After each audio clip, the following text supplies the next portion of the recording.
Hello friends, jute का production हमने अपने पिछले वीडियो में किया था। ठीक है, अब इस वीडियो में हम करेंगे जूट फाइबर की प्रॉपर्टीज क्या क्या होती हैं। ठीक है, बेसिक जो प्रॉपर्टीज होती हैं वो ये होती हैं: strength, elongation, moisture retain, strength और वाटर एब्जॉर्प्शन। फिर इलोंगेशन, बेंडिंग प्रॉपर्टी कैसी है, ट्रैपेबिलिटी कैसी है, ब्रीदेबिलिटी कैसी है, उसका आउटर सरफेस कैसा है, उसका कलर क्या है और उसके एप्लीकेशंस क्या क्या होंगे। ठीक है, तो मेनली ये चीज है। अब देखो, किसी भी फाइबर की प्रॉपर्टी डिपेंड करेगी कि वो फाइबर किस किस चीज से बना है, यानी कि उसका कंटेंट क्या है, प्लस वो जो कंटेंट है वो अरेंज किस तरीके से है स्ट्रक्चर में। ठीक है, तो जो जूट फाइबर है उसमें तीन कंटेंट है मेनली: सेलुलोज, हेमी सेलुलोज और तीसरा लिग्निन। ठीक है, जो सेलुलोज है वो है आपका 60 से 70%। ठीक है, हेमी सेलुलोज है आपका 20 से 25% और लिग्निन है आपका 12 से 15%। ठीक है, अच्छा, अगर कॉटन से अगर मैं इसको कंपेयर करूं तो कॉटन में हेमी सेलुलोज था लेकिन बहुत कम था। वहां पे जो कॉटन में था वो 5 से 8% तक था और जो मेनली क्या था वहां पे सेलुलोज था 90 से 95%। अगर हम थोड़ा सा कंपैरिजन लेके चलेंगे ना तो आपको आसान रहेगा प्रॉपर्टीज को ध्यान रखने में भी और समझने में भी। ठीक, वहां पे लिग्निन नहीं था, अगर था तो वो 1% से कम था। ठीक है, कॉटन में। अब जो सेलुलोज है ये 60 से 70% अरेंज है। उस केस में क्या था, उस केस में जो सेलुलोज की जो चेन है वो इस तरीके से हेलिकली अरेंज थी। ठीक है, ये जो एंगल था, ये जो एंगल है ये लगभग 20 से 25% था, 20 से 25 डिग्री। ठीक, यहां पे जो सेलुलोज की चेन है जूट में वो काफी क्लोजली अरेंज है इस तरीके से। जो ये एंगल है ये 10 डिग्री के लगभग है, 8 से लेके 12 डिग्री के बीच में ये एंगल है। ठीक है, यानी कि ये जो चेन है ये काफी क्लोज है ना। जैसे स्प्रिंग अगर आपने देखी हो, एक जिसमें हेलिकल बड़े बने हो और जिसमें हेलिकल काफी छोटे छोटे अरेंज हो, तो जो इसमें छोटा एंगल रहता है, जिसमें छोटे छोटे हैं, ये क्लोज है, इसको खींचना उतना ज्यादा मुश्किल रहता है। ठीक है, और जो बड़े वाले हैं उसको खींचना उतना आसान होता है। प्लस जो ये वाला होता है इसमें क्लोजली है, ये ज्यादा स्ट्रॉन्ग होता है। ये वाला जो स्ट्रक्चर है ये कंपैरेटिवली लेस स्ट्रॉन्ग होता है। ठीक है, तो एक तो बात होगी जो सेलुलोज जो बड़ा कंटेंट है, जो सबसे ज्यादा कंटेंट है, उसके अरेंजमेंट कैसे है उस पे प्रॉपर्टी डिपेंड करेंगे। दूसरी बात, जो जूट है उसमें जो दूसरा कंटेंट है वो हेमी सेलुलोज का। हेमी सेलुलोज के जो पार्टिकल्स हैं इसके बीच में अरेंज हैं, जो कि इस स्पेस को और डेंस कर देते हैं और क्लोज कर देते हैं। ठीक है, तो ये जो स्पेस है, जैसे उसमें ना खाली स्पेस काफी ज्यादा था जो कॉटन के स्ट्रक्चर में, इसमें स्पेस बहुत कम है। पहले तो जो हेलिकल्स है उनके अरेंजमेंट ऐसे है, उनके बीच का जो एंगल है, हेलिकल्स का एंगल है वो बहुत कम है। दूसरा, हेमी सेलुलोज जो है वो अरेंज है इसमें। तीसरा, इसमें लिग्निन है। लिग्निन जो है ये उन पार्टिकल्स को बहुत ज्यादा बाइंड करके रखता है। ठीक है, जो एक 12 से 15% है इसकी वजह से। तो ये जो स्ट्रक्चर है वो कुल मिला के बहुत ज्यादा क्लोज है। ठीक है, उसमें एक चीज और थी कॉटन में ना, एक जो रॉड थी वो काफी जो सेकेंडरी वॉल थी वो ज्यादा थिक नहीं थी, यानी कि जो अंदर का जो स्पेस था ना वॉल्स का वो पतली थी सेकेंडरी वॉल। ठीक है, जो मेन स्ट्रक्चर बनाती है, पतली होने की वजह से उसमें खाली स्पेस कंपैरेटिवली ज्यादा था। जूट के केस में जो ये सेकेंडरी वॉल है, देखो पहले क्या था, पहले आउटर स्ट्रक्चर था, फिर प्राइमरी वॉल थी, फिर सेकेंडरी वॉल थी ये वाली। ठीक है, अंदर क्या था, ल्यूमन था। तो ये जो सेकेंडरी वॉल है जूट के केस में ये काफी थिक है। ये थिक होने की वजह से ये जो स्पेस है ये और कम हो गया है। तो सेकेंडरी वॉल काफी थिक है, सेलुलोज के मॉलिक्यूल्स जो है वो क्लोजली अरेंज है, हेलिकल जो अरेंजमेंट है उसका एंगल काफी कम है। उसमें फिर हेमी सेलुलोज ने उसके जो स्ट्रक्चर उसे और कॉम्पैक्ट कर दिया है। और फिर जो ये लिग्निन है इसने और ज्यादा कॉम्पैक्ट कर दिया है। तो कुल मिला के जो स्ट्रक्चर है वो बहुत कॉम्पैक्ट है, उसमें एयर स्पेस बहुत कम है, ठीक है। तो स्ट्रक्चर कॉम्पैक्ट होने की वजह से, स्ट्रक्चर डेंस होने की वजह से मॉलिक्यूल्स जो है डेंसली पैक्ड है, स्ट्रक्चर कॉम्पैक्ट है, टाइट है, क्रिस्टलाइन है। इस वजह से इसकी स्ट्रेंथ जो है कॉटन से ज्यादा है। कॉटन की स्ट्रेंथ कितनी थी? 3 to 4 ग्राम पर डीनियर थी, इसकी 3.5 से लेके 5 ग्राम पर डीनियर है, ठीक है। ये जो है अगर इसकी बात करें तो मॉडरेट से लेके हाई स्ट्रेंथ इसकी है, मॉडरेट से लेके हाई स्ट्रेंथ है ना। सिंथेटिक फाइबर से स्ट्रेंथ इसकी कम है, क्लियर। अच्छा, अब आ जाओ इलोंगेशन। इलोंगेशन का मतलब है वो कितना स्ट्रेचेबल है ना। अब हमने जो ये बातें की, ये जो अरेंजमेंट है ये कितना क्लोज है ना, इसको खींचना थोड़ा मुश्किल है इलोंगेशन, तो इसका इलोंगेशन कम है। दूसरी बात, इलोंगेशन एट ब्रेक कितना है, यानी कि मैं उसे जब खींचता हूं तो पहले तो उसमें इलास्टिक रिकवरी होती है, यानी कि मैं उसे खींचा वो वापस आ गया। दूसरा परमानेंट इलोंगेशन होता है, यानी कि मैंने अगर उस लिमिट से ज्यादा खींचा तो अब वो वापस नहीं जा पाएगा। और तीसरा होता है इलोंगेशन एट ब्रेक, यानी कि मैंने अगर उससे भी ज्यादा खींचा तो वो ब्रेक हो जाएगा, ठीक है। तो जो इलोंगेशन एट ब्रेक है ये इसका लगभग 1.8% है, 1.5 से लेके 1.8% तक, ठीक है। कॉटन का इलोंगेशन एट ब्रेक कितना था?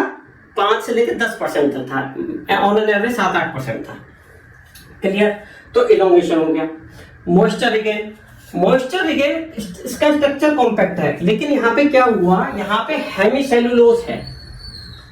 हेमीसेल्यूलोज क्या होता है? सेल्यूलोज लॉन्ग चेन्स होती हैं, हेमीसेल्यूलोज छोटी छोटी चेन होती है, ठीक है।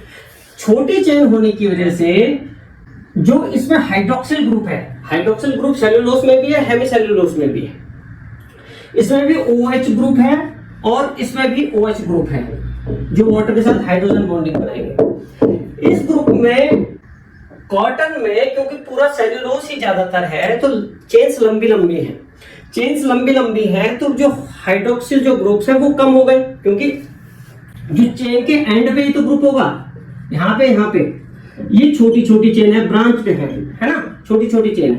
तो OH ग्रुप्स जो हेमीसेल्यूलोज है उसमें ज्यादा हो, ज्यादा होने की वजह से जो वाटर के साथ बॉन्डिंग इसकी ज्यादा हो जाती है। बॉन्डिंग ज्यादा हो गई तो यानी कि जो वाटर को जो अट्रैक्ट करने वाली जो साइड्स है वो ज्यादा है, इसलिए वाटर को एब्जॉर्ब भी ज्यादा करते हैं। जहां कॉटन के केस में मॉइस्चर रिगेन 8-8.5% था, वहीं पे इसके केस में, जूट के केस में मॉइस्चर रिगेन 12 से 14% तक हो जाता है due to presence of hemicellulose.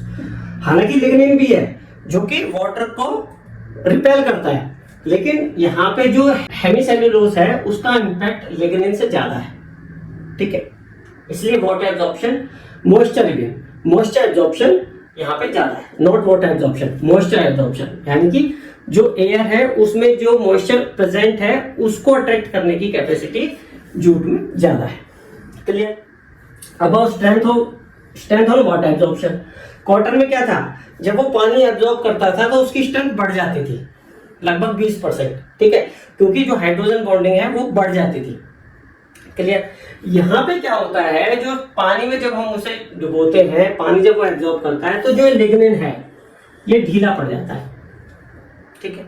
इसकी जो बाइंडिंग है वो ढीली पड़ जाती है, जिससे कि जो स्ट्रेंथ है वो रिड्यूस हो जाती है, जूट की स्ट्रेंथ रिड्यूस हो जाती है on absorbing the water, clear. अच्छा, इलोंगेशन हम कर ही चुके हैं। बेंडिंग प्रॉपर्टी, लिग्निन की वजह से और कॉम्पैक्ट स्ट्रक्चर के होने की वजह से इसकी जो बेंडिंग है, जो बेंडिंग का जो प्रॉपर्टी है वो कम हो जाती है, यानी कि बेंडिंग का मतलब क्या है कि वो फाइबर बेंड हो जाए, ठीक है। ये हार्ड है, रिजिड है, फ्लेक्सिबल कम है, ठीक है, तो ये मुड़ नहीं पाता आसानी से, तो इसकी बेंडिंग जो फ्लेक्सिबिलिटी है वो काफी कम है। स्ट्रक्चर कॉम्पैक्ट है, क्रिस्टलाइन है, ठीक है, लिग्निन की वजह से, यानी कि हार्ड है, बेंडिंग प्रॉपर्टी इसकी कम है, ठीक है, लचीलापन कम है, ठीक है। अच्छा, ड्रेपेबिलिटी, ड्रेपेबिलिटी किस पे डिपेंड करती है? ड्रेपेबिलिटी होती क्या है, यानी कि जो फैब्रिक है वो अगर मैंने पहना, अगर वो ग्रेविटी के अंडर है तो उसका जो फ्लो है वो कितना ग्रेसफुल है। अगर मैं कपड़ा बना के उसे पहनूं तो उसका जो शेप है वो बॉडी का शेप लेगा या उसका अपना शेप है? अगर बॉडी की शेप के हिसाब से वो चलता है यानी कि उसका ड्रेपेबिलिटी अच्छा है, ठीक है। अब यहाँ पे ये सॉफ्ट नहीं है, ये हार्ड है, रिजिड है, बेंडिंग प्रॉपर्टीज का पुअर है, तो इसका ड्रेपेबिलिटी भी पुअर है, बेंडिंग प्रॉपर्टी भी इसकी पुअर थी, तो ड्रेपेबिलिटी इसकी पुअर हो गई। अब आ जाओ ब्रीदेबिलिटी पे। ब्रीदेबिलिटी में स्ट्रक्चर इसका कॉम्पैक्ट है। कॉम्पैक्ट कैसे था? जो सेकेंडरी वॉल थी वो मोटी थी, ठीक है, जो स्पाइरल है एंगल वो कम था, बीच में हेमी सेल्यूलोज था, लिग्निन था, तो स्ट्रक्चर बहुत कॉम्पैक्ट था। एयर को पास होने के लिए पर्याप्त जगह नहीं थी, एनफ स्पेस नहीं है उसमें, तो इसकी ब्रीदेबिलिटी भी पुअर है। अब देखो गारमेंट बनाने के लिए क्या क्या चाहिए? गारमेंट बनाने के लिए मॉइस्चर रिटेन थोड़ा अच्छा हो, ठीक है, वो इसका अच्छा है, ठीक है, लेकिन उसका ड्रेपेबिलिटी अच्छा होना चाहिए, वो सॉफ्ट होना चाहिए, और सबसे बड़ी बात उसकी ब्रीदेबिलिटी अच्छी होनी चाहिए, जिससे कि एयर सर्कुलेशन ना हो, बॉडी उसमें कूल रहे, कंफर्टेबल रहे, ठीक है। तो breathability poor, drapability poor, bending property poor, ठीक है, एक खाली एमआर ठीक है। तो इसकी वजह से जो इसका क्लोथिंग का है, क्लोथिंग के लिए ये एप्रोप्रिएट फाइबर नहीं है, ठीक है। सबसे बड़ी बात आउटर सरफेस, ये जो सरफेस है इसका हार्श है, हार्ड है, यानी कि अगर इसका फैब्रिक बना के, क्लोथ बना के पहने जाए तो वो चुभेंगे बॉडी को, ठीक है, तो ये भी क्लोथिंग के लिए इनएप्रोप्रिएट है। तो इतनी सारी चीजें हो गई, इसकी वजह से इसके क्लोथ गारमेंट्स नहीं बनाए जाते। क्लियर? अच्छा, तो फिर इसका यूज कहाँ होता है? इसका यूज होता है, अब देखो यूज करने के लिए हम क्या प्रॉपर्टी यूज करेंगे? इसकी स्ट्रेंथ ज्यादा है, ये वाली स्ट्रेंथ ज्यादा है, और स्ट्रेचेबिलिटी जो है, इलोंगेशन, ये कम है, ठीक है। इलोंगेशन कह लो या स्ट्रेचेबिलिटी कह लो, ठीक है, फ्लेक्सिबिलिटी कह लो, वो कम है।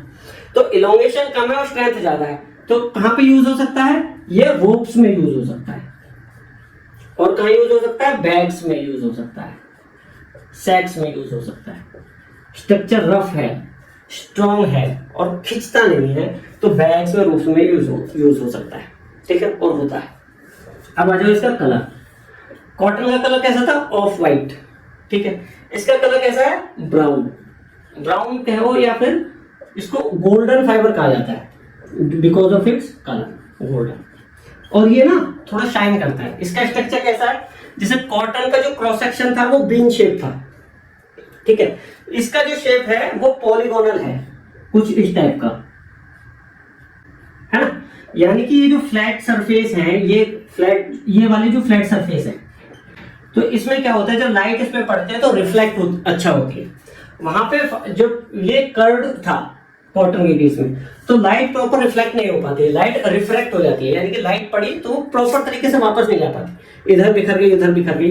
इस केस में फ्लैट सरफेस है तो लाइट पड़ी और रिफ्लेक्ट उतनी अच्छी होती है, तो ये थोड़ा शाइनफुल है फाइबर, ठीक है, इसलिए इसे गोल्डन फाइबर भी कहा जाता है। तो ये सारी हो गई इसकी प्रॉपर्टीज, ठीक है। हम कॉटन से कंपेयर करते हुए इसे चले हैं, होपफुली आपको ये प्रॉपर्टी ध्यान रहेंगी और समझ में आई होंगी, ठीक है। नेक्स्ट वीडियो में हम लेके चलेंगे लिनन, ठीक है, फ्लेक्स भी हम उसे बोलते हैं। इस फाइबर की हम प्रॉपर्टीज, इसका प्रोडक्शन, ये सब चीजें करके चलेंगे, ठीक। Thank you.